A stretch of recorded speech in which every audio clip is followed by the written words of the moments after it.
au soir, et ça tapait les femmes du matin au soir. Et comme on était 5 frères et 2 sœurs, et moi que j'étais le dernier, je pensais que tout le monde avait la même vie que nous, puisqu'on ne connaissait pas les chrétiens ni les choses de Dieu. Alors, dans un sens, j'étais heureux et malheureux en même temps. Dans cette maison, il a fallu que les pasteurs un jour viennent prier pour ma tante. Je ne vais pas rentrer dans tous les détails. Mais il a fallu que les pasteurs viennent. Et quand les pasteurs sont venus pour prier à la réunion le soir, au moment où ils devaient prier, ma mère me disait « Abraham, sors dehors mon fils, sors dehors, vite, sors !» Puis moi je sortais dehors et puis par la fenêtre je voyais comment les pasteurs priaient. Comment les pasteurs chassaient. Et à ce moment-là, j'ai vu que ces choses-là, ça m'a fait quelque chose dans mon cœur. Après ma tante, c'était mon frère. Et là, les pasteurs, il a fallu qu'ils reviennent dans la maison pour prier pour mon frère. Mais avec mon frère, c'était un peu plus compliqué parce que la journée, j'étais avec lui et le soir, il fallait se sauver. Alors les pasteurs sont revenus et au même moment où ils devaient prier, ma mère me disait « Abraham, sors dehors, mon fils, vite, sors dehors !» Et puis moi, je voyais comment les pasteurs priaient par la fenêtre. Et là, à ce moment-là, j'ai eu comme une crainte dans mon cœur. J'avais peur du noir, peur de mon ombre. Je ne voulais plus rester dans la maison. Alors, qu'est-ce que j'ai fait? Je suis parti de la maison et quand je suis parti, j'ai tombé sur mes cousins qui étaient avec des raclés. Et mes cousins, qu'est-ce qu'ils faisaient? Ils buvaient et puis ils se droguaient. Et qu'est-ce que j'ai fait? Sans vouloir, et puis c'était la première fois de ma vie, alors j'ai touché à la drogue et j'ai touché à l'alcool. Et quand j'ai touché à ces choses-là, alors je les ai aimés. Et j'en voulais encore de cette drogue, je voulais encore de cet alcool.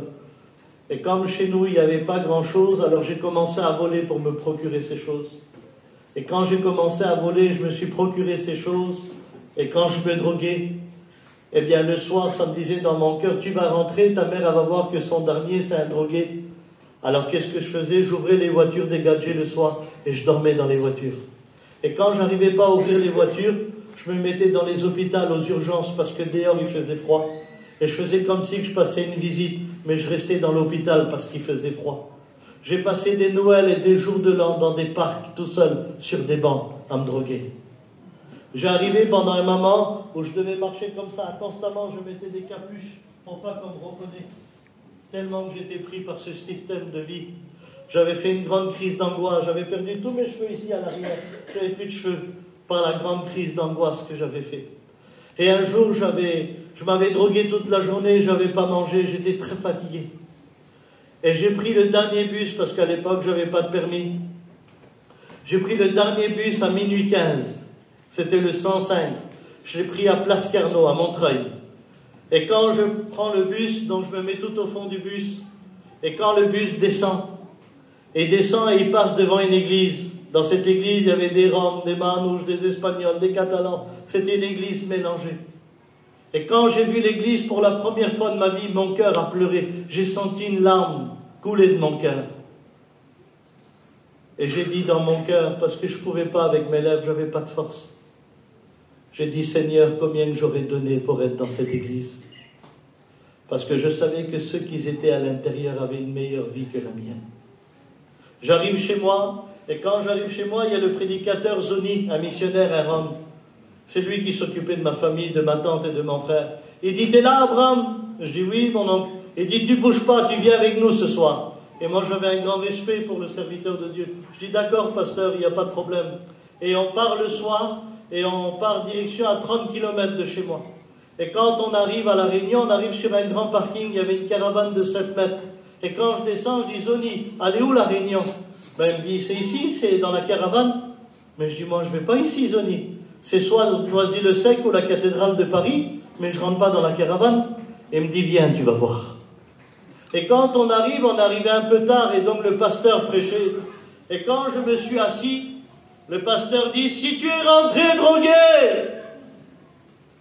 si tu es rentré angoissé, si tu es pris par des liens. Et là, dans mon cœur, je dis, Zoni m'a tendu un piège. Il a dit toute ma vie au pasteur, il est en train de le dire au micro. Je dis, pourquoi tu m'as fait ça, Zoni? Et au moment où je veux me lever pour me sauver du camping, le pasteur, il a dit un mot qui avait que moi et Dieu qui connaissait ce mot-là. Et là, j'avais compris que Dieu était en train de me parler.